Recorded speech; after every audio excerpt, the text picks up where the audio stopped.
I want to talk to you fighting men and women about the Battle of the United States. You may wonder what I mean by this. You may wonder why what I'm about to tell you has not been told in detail before. The Battle of the United States took place in every community in the nation.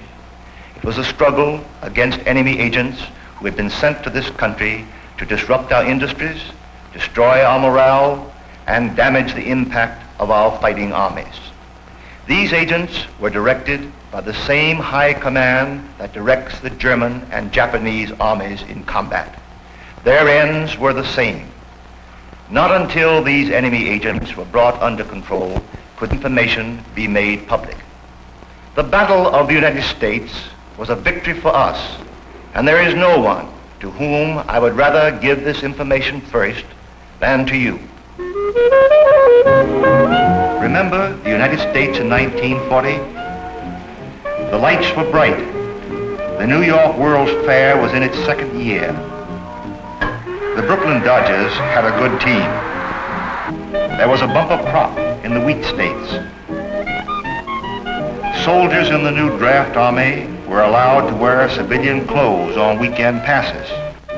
There were a lot of automobiles, a lot of young men around, but beneath the familiar surface of American life, the beginnings of a bloody war against Germany and Japan were being fought. A short-wave radio set beamed for Germany was discovered in the Bronx. An American ship was torpedoed in the Caribbean. Letters addressed to mail drops in Spain and South America were intercepted. These letters contained military information. In a house outside Los Angeles, this self-appointed dictator set himself up in the business of promoting Nazism. And in Chicago,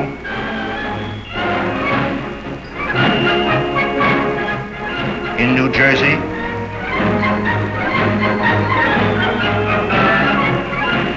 and Long Island,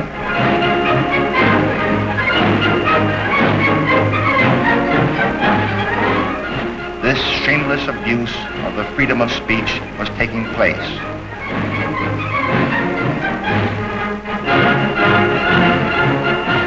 Here in New York City, where the soldiers of the Second World War were still occupied peacefully as lawyers, barbers, husbands, and fathers, these German paid agents were spreading their poison.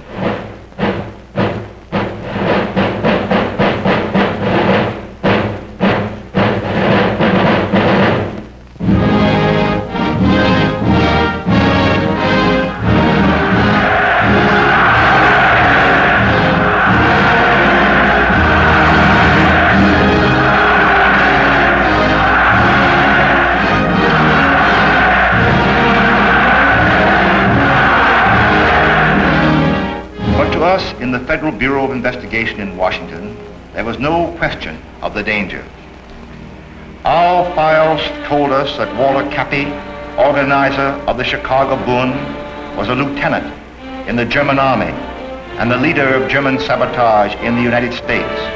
Our fingerprint files showed us that innocent appearing persons applying for work in United States war plants had been convicted of espionage in the last World War. Our charts showed us the location of every key spy and mail drop in North and South America. We knew that the Japanese consul in Pearl Harbor was sending military information to Tokyo.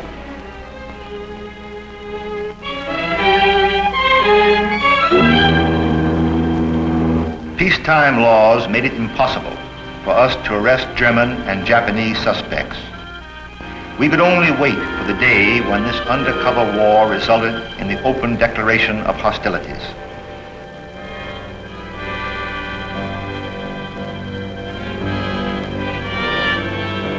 For years before the war, the world had been overrun with German tourists, German and Japanese diplomats, and their paid agents, disguised as cameramen, domestics, and industrialists.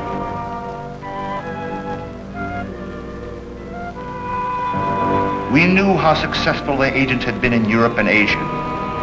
It was our business to check their penetration into the Western Hemisphere.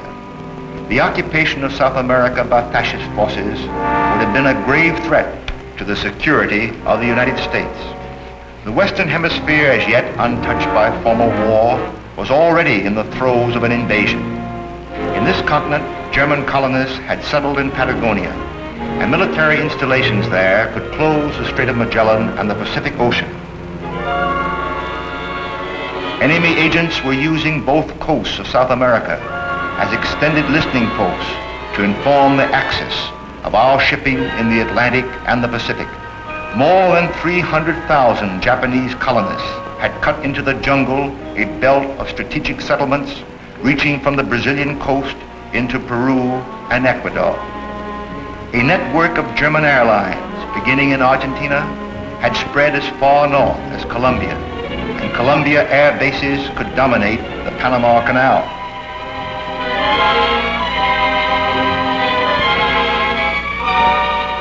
A neighboring and friendly continent could become an armed menace aimed directly at the United States.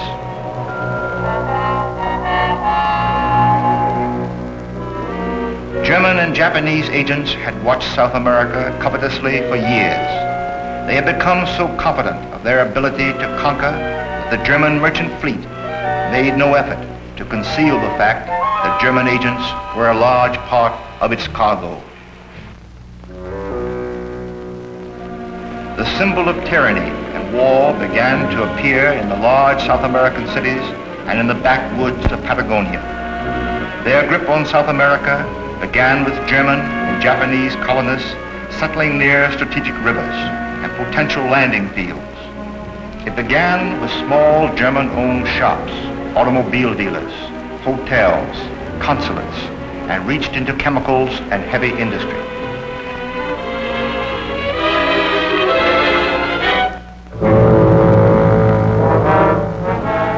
Their attempts to poison the thinking of South Americans began with pictures of Hitler in a primitive schoolhouse in the interior and mushroomed into a mass rally.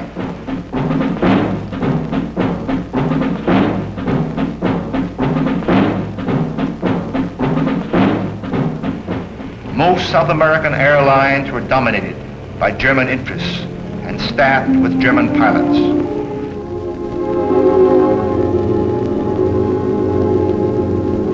Well-planned industrial accidents slowed up production of material for the United States.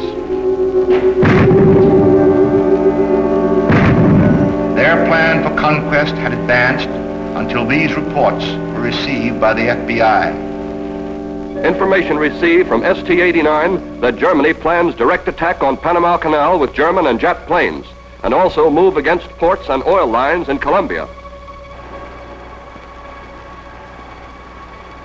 I have received a report from confidential source previously found reliable that Germany will build a fleet of 1,000 cargo submarines to carry expeditionary force and supplies to Colombia and Venezuela.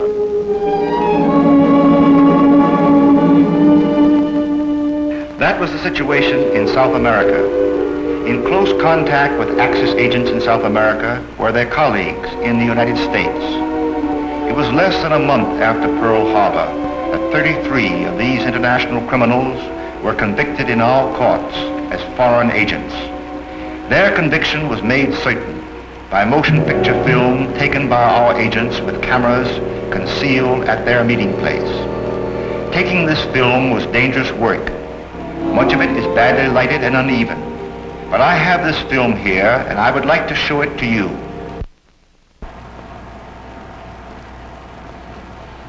These pictures were taken at a busy New York street corner. The man walking up and down the street is Harry Sawyer, a naturalized German-American citizen.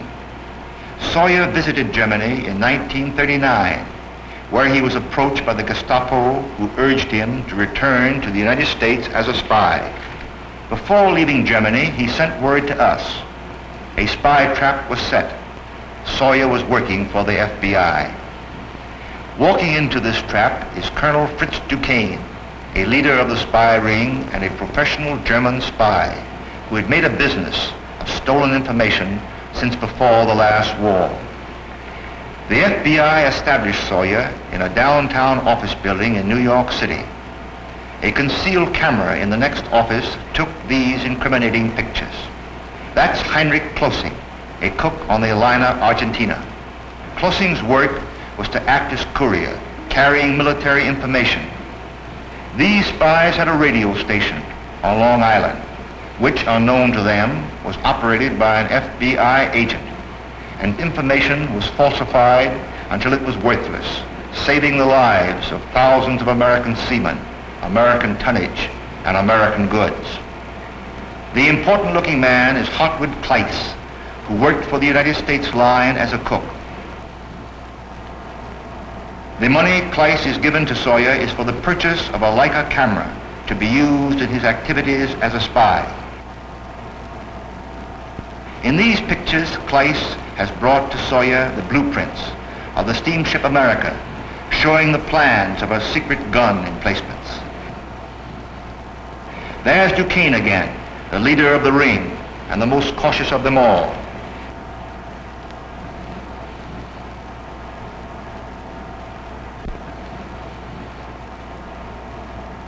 He is removing diagrams of the M1 rifle, an airborne tank, a PT boat, and a late model plane which he had concealed in his sock.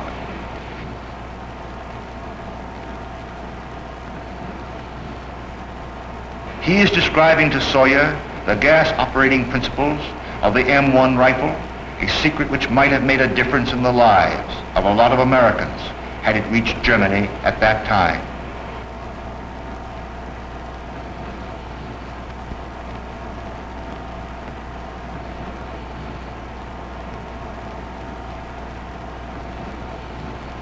The last spy to walk into the trap was Takeo Ezima of the Royal Japanese Navy, assigned in this country as a paymaster. All of these pictures were taken, you must remember, before Pearl Harbor. But to the enemy, the fighting in Asia and the fighting in France were already different fronts in a single war.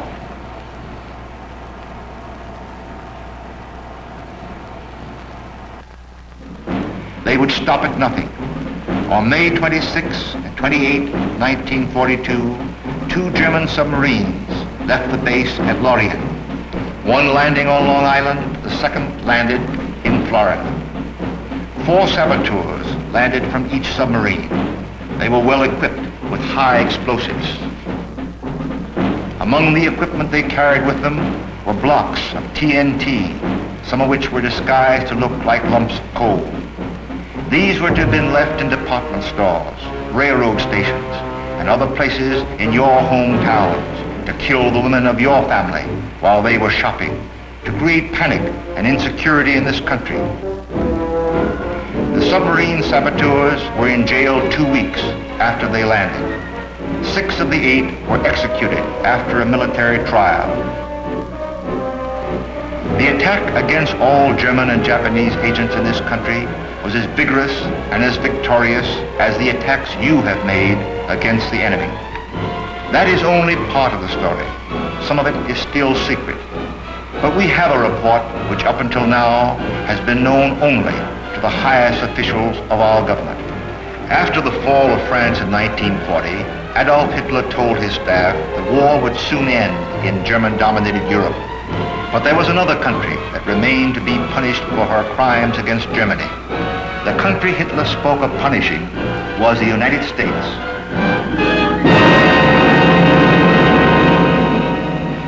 You have destroyed the enemy's plans.